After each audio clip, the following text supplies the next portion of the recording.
Medieval people obviously suffered the same kind of crimes that we do. Murder, theft, robbery, arson, fraud. Not murder, interestingly, if you're an Englishman at a certain time period, but broadly speaking, the same kind of crimes we suffer from today. However, there are a number of specifically medieval crimes, and weirdly, one or two of them are still in operation today. Let me tell you all about it.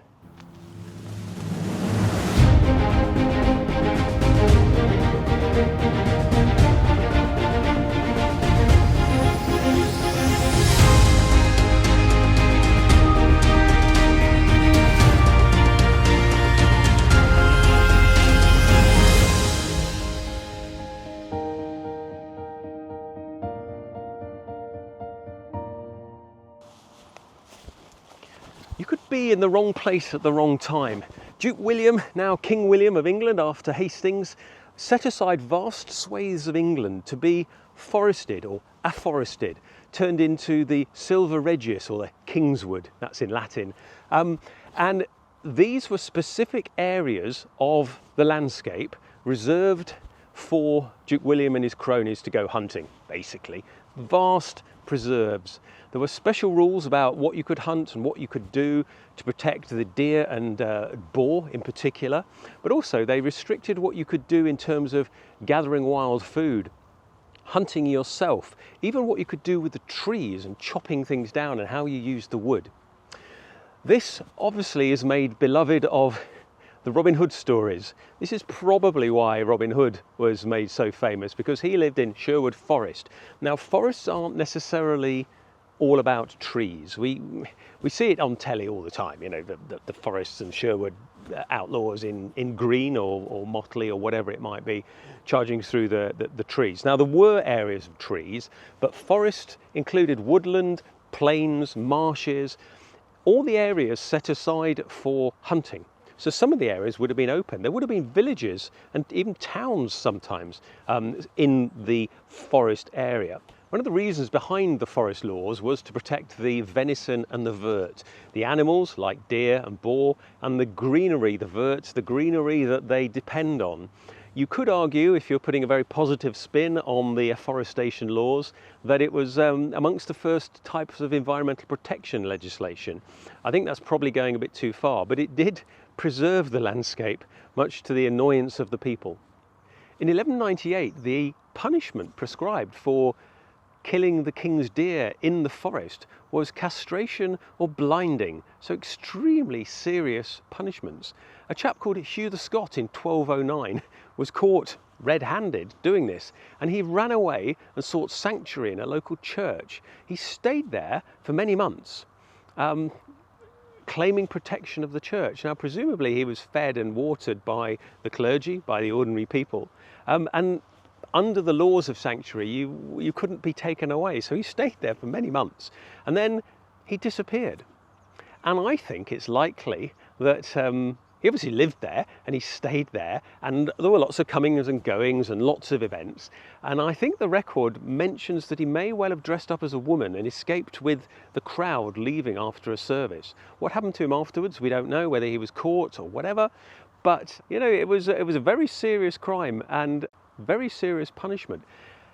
And that particular area of the law, because the laws were repealed fairly soon after, so only about 25 years worth of this very, very harsh forest law, they're probably the catalyst for all of the Robin Hood tales, the tales of abuse of the local people and people kicking the yoke of the forest law.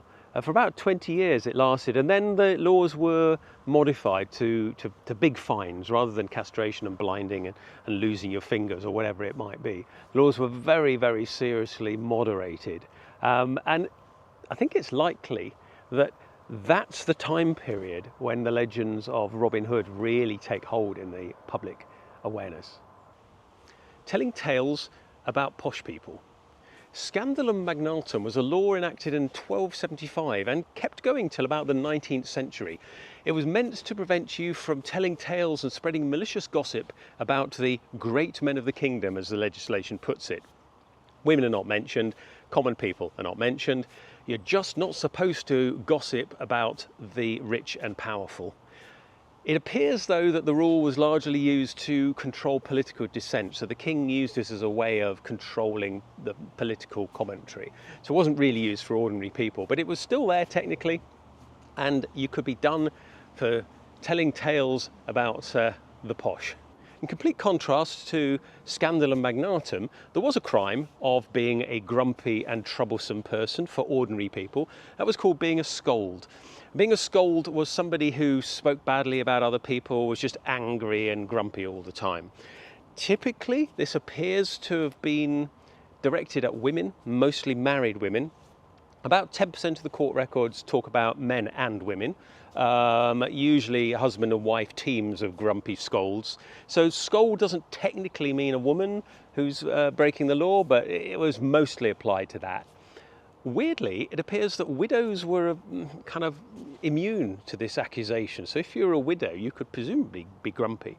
Courts don't seem to have punished widows in the same way as married women. Who knows why? The courts talk about what this grumpy behaviour might be, and some of the things are remarkably mild by our standards. The courts record some of the terms used by these scolds to accuse other people of being a wretched knave or a lying blatherer. These were sufficient to get you fined and up in front of the magistrate. Seems fairly tame by today's standards, but obviously it was sufficient to get you in trouble in the medieval period.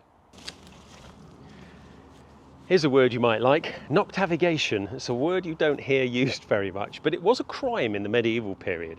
And it was the crime of wandering about aimlessly and without good reason at night. I think it boils down to the suspicion that you're up to no good if you're out about. There weren't specific curfews as such, but it was generally frowned upon to be sort of wandering around after dark. I think because people thought you'd be loitering and getting up to no good, listening to what other people are saying and all that kind of stuff. So it was a sort of social crime. It was punished by a fine, and it doesn't seem to have been particularly widespread, but I just think it's really nice that we have a specific word for hanging about suspiciously at night. Medieval coins were valued because of the metal inherent in them, so the silver or the gold or whatever it might be. That was the value of the coin. It was linked to the bullion price. Unlike today, where coins are not really worth anything other than what it says on the front. It's a different thing. In the medieval period, a piece of gold had to weigh a certain amount and a certain purity, and it had its value. If you could shave little bits off the edges, called coin clipping, you could slowly build up a pile of bullion, melt it down and sell it, and theoretically get away with a coin that was slightly lighter. If you did it to enough coins and few people noticed, get away with it. Now, medieval merchants were onto this, and what they did is they weighed the coins. They were actually, especially if they're dealing with international affairs, international trade, they would literally weigh the coins because they were concerned about the amount of gold or silver that they were getting, not the nominal face value of the thing itself. So they were very aware of that. And of course, debasing coins, which is what coin clipping is all about, was treated in exactly the same way as counterfeiting. Basically, it was punishable by death because it would undermine the very fabric of trade and commerce. In fact, Henry VIII debased his coinage to such an extent that it took generations for the reputation of English coins to improve just after the medieval period. In 1281, the sumptuary laws were instigated. These were really designed to control what people wore. They were supposed to maintain society and to avoid people pretending being what they weren't, but they were widely ignored as far as we can tell, and the fines were not particularly severe, and not many people really got prosecuted. There were some interesting twists on the sumptuary laws, though. Sex workers, prostitutes in the medieval period. Technically, it wasn't illegal to be a prostitute, but it was frowned upon, it was considered immoral. However, bishops ran brothels, in particular on Southwark, so the south of the river in London. There's a very famous whole area there that was considered to be of ill repute, as mentioned by Chaucer. The Southwark geese were actually controlled by a bishop, made money from rent and all sorts of stuff. Now, those prostitutes were not allowed by this law to wear fur in their hoods to avoid them being mistaken for decent women. Is what it literally says in the statute. The idea was to mark them out as professionals, sex workers. They were also required to wear a specific type of garment, a hood, and this hood was either a particular colour or it was a particular stripy cloth. The cloth itself was heavily taxed, so this is a way for the authorities to make money from prostitutes, which they frowned upon, but they could charge them extra for the cloth that they were required to wear to identify themselves as sex workers. The taxman always finds a way.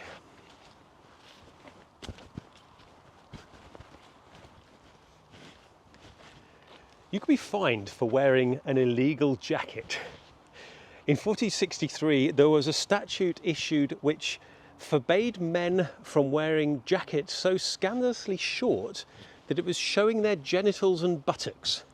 In these days, people often had split hose, which meant that if your jacket or your tunic wasn't long enough, the hose would just come up to your top of your thighs and be fastened to a belt.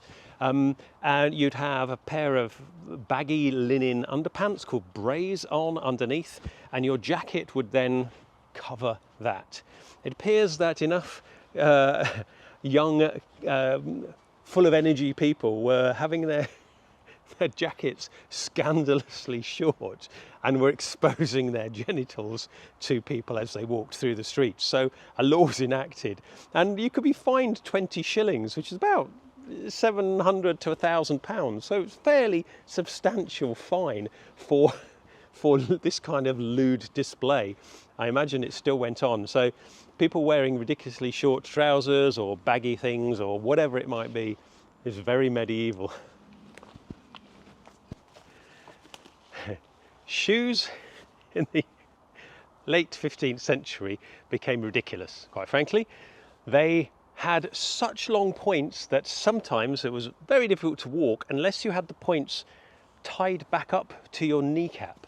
And sometimes from illustrations it appears these what called krakows or pikes were so ridiculous that they had bells on them, they were tied with silken cloth to the knees. Basically, a law was brought in to try to control this, and it specifically says that no knight under a certain level of nobility shall have shoes with a point of more than 2 inches or be fined. The fine was, 2 shillings, about 70, £100, something of that order. So it wasn't a big fine, but I find it fascinating that fashion got so ridiculous that the authorities decided they needed a rule to control it. What's equally interesting is that if you were really high up and a lord, the rules didn't apply. So you could have the most ridiculously long clown-pointed shoes and you could get away with it. In 1318, it was declared illegal to play football in London.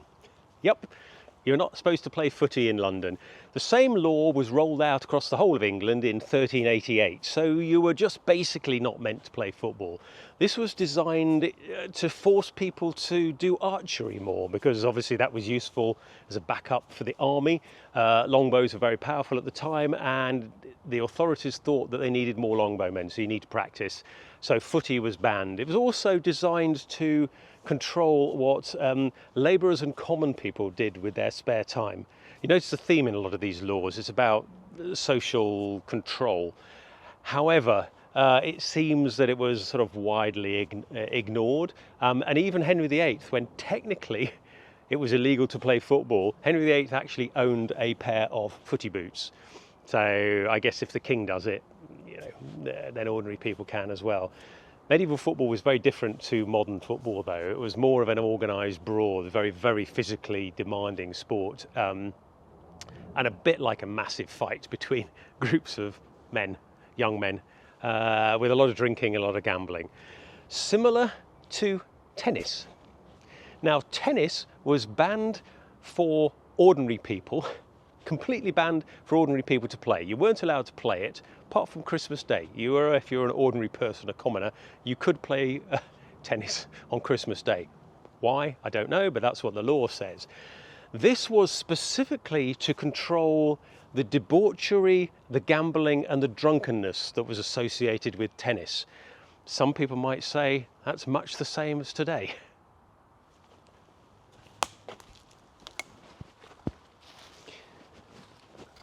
In medieval times, you were not allowed to steal a whale.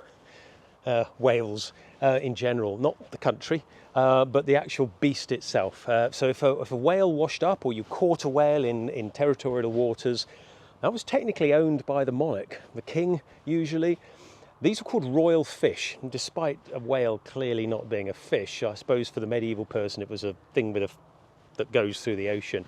Sturgeon and whales were declared royal fish, so all of them were owned by the monarch. This is in part because whale washing up on the shore was incredibly valuable. There's a lot of natural resources, a lot of fat, a lot of meat, a lot of whale bone, and these were all used in industrial processes. So the carcass itself would have been a huge windfall for a medieval town or village. I'm pretty sure that quite a lot of them weren't mentioned to the royal crown itself, because how do you get a message out there and all that kind of stuff. But nonetheless, technically it was a requirement to notify. Still is a requirement. So when you see the news reports of a beached whale, anything over 25 foot long, technically you're supposed to write a letter or send an email to the crown and say, I've got one of your whales, what do you want to do about it? I think the crown these days just sort of sends that off to the local authorities and they tidy it all up, but technically it's still owned by the crown. I think what's kind of interesting from my research into sort of these odd medieval laws is they're about societal control. They're about the authorities trying to keep peasants peasants, and nobles can do what they like, and if you're in between, you've got to be careful about the clothes you wear and what you do and how you're seen. It seems to be a society, especially in the later medieval, struggling with changes. Nobody ever woke up one day and said, I'm not medieval anymore. There was obviously a transition into the Renaissance and beyond. And I think some of these laws, particularly sumptuary laws, come in because people were consuming and expressing themselves differently. And the old guard, as always, the old guard, didn't want it to change. So they put laws in place, but quite frankly, nobody really bothered with them, and they were widely ignored. There was one that was interesting that was even more widely ignored than all the others. Back in around the 12th, 13th century, there was a law enacted for everybody, from king all the way down, supposedly. I suppose the king was not controlled by the laws at that period. Maybe they were a bit. It was Magna Carta 1215. But it said you're not supposed to have more than 2 courses in a meal, except for at Christmas when you're allowed 3, which is very generous of the authorities, isn't it? This is designed to control the excessive consumption of various kinds of meats. This is sort of a gluttony law, an anti-gluttony law. Again, completely and obviously ignored by pretty much everybody. And who's going to shop you? You know, if you have 3 meals in your dinner, who's going to report you to the authorities, and how do you get any proof and all that kind of stuff? So it was designed really to signal that you should be more modest with your consumption of food. Didn't work, didn't change anything. And I think it's interesting that the medieval society, especially in the later medieval period, was transitioning towards the Renaissance and towards the next phase. And I sometimes think the medieval period should finish before the 15th century, around the sort of 1400s instead of 1485, because so many things had come on from there. So you had guns on the battlefield, and you had society was changing, becoming more urban. There was a great urbanization, and more trade was happening. And I sometimes feel like there's a very grey area between what's medieval and what's not. And even then, you go into the Renaissance, and nobody ever woke up and went, we're not in the medieval period anymore, we're in the Renaissance. For most people, it would have been a slow transition over their lifetime. There are more absurd laws, but I thought those were the best ones. Please like and subscribe if you are minded to do so. I don't ask very often, but occasionally I do. Spread the word, and I look forward to seeing you next time.